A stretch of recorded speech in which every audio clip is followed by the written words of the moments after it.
It's important to know the panel layout before startup. First, what we have is a 24-volt power connection. Next, we have valve 1. This valve, when toggled, changes from high to low range flow meter. Next, you have the regulator for fine tuning. Then you have the water outlet. Then you have the water inlet. Next, you have the bleed line.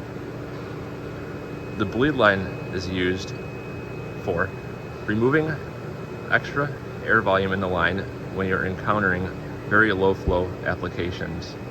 If you are not picking up a flow rate, run the bleed line.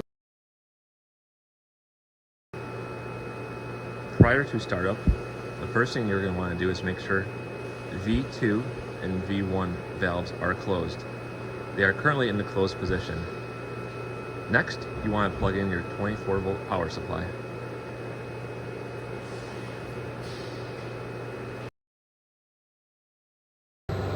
Now that the display is on,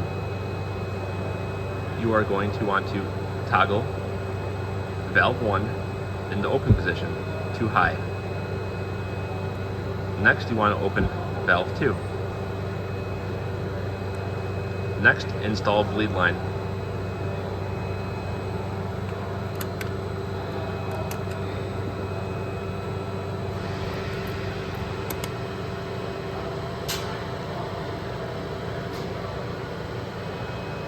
The next step before taking any flow reading is, as you begin to run flow into the system, you want to remove any air from the line.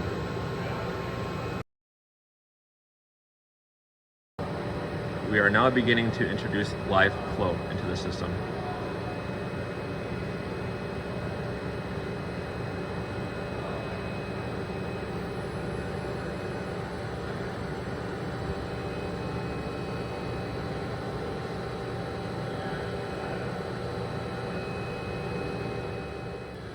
Next is to ensure there's no air in the system and that there's flow stability.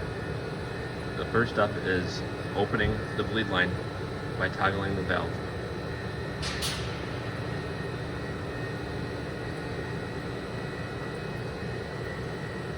So far the flow path looks pretty stable. Since we have stability, next step is to close the bleed line and close valve 2.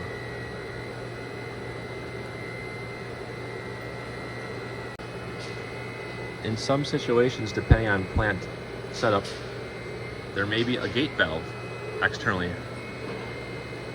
That gate valve can be toggled to ensure you have proper test pressure. Minimum test pressure recommended is 8 psi or higher. Now that we have our air out of our system, we are connected to the test volume operating off the high flow meter. As you can see, flow has stabilized and we have a 3.3 gallon leak in our test volume. This is what a stable flow rate looks like.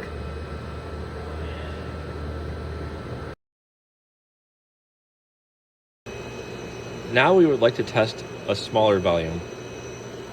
As you can see, the flow rate has significantly decreased, but the numbers are flashing. That is because it is still on the high range meter. The flashing numbers signify you need to change flow paths to a lower range meter.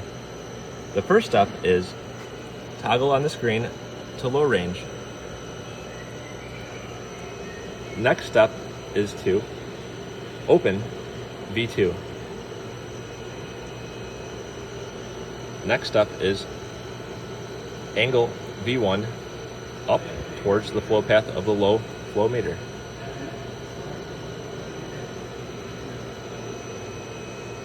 In certain situations, when you toggle to the low flow, the test pressure will reduce. In order to fix this, there's usually an external valve of the outlet. You can toggle such a valve to increase pressure. As long as the test pressure is above 8 psi, there should be no issues. On lower volume applications or are experiencing microflow, sometimes you will need to run the leak-off line. This helps for better stability at very low flow rates.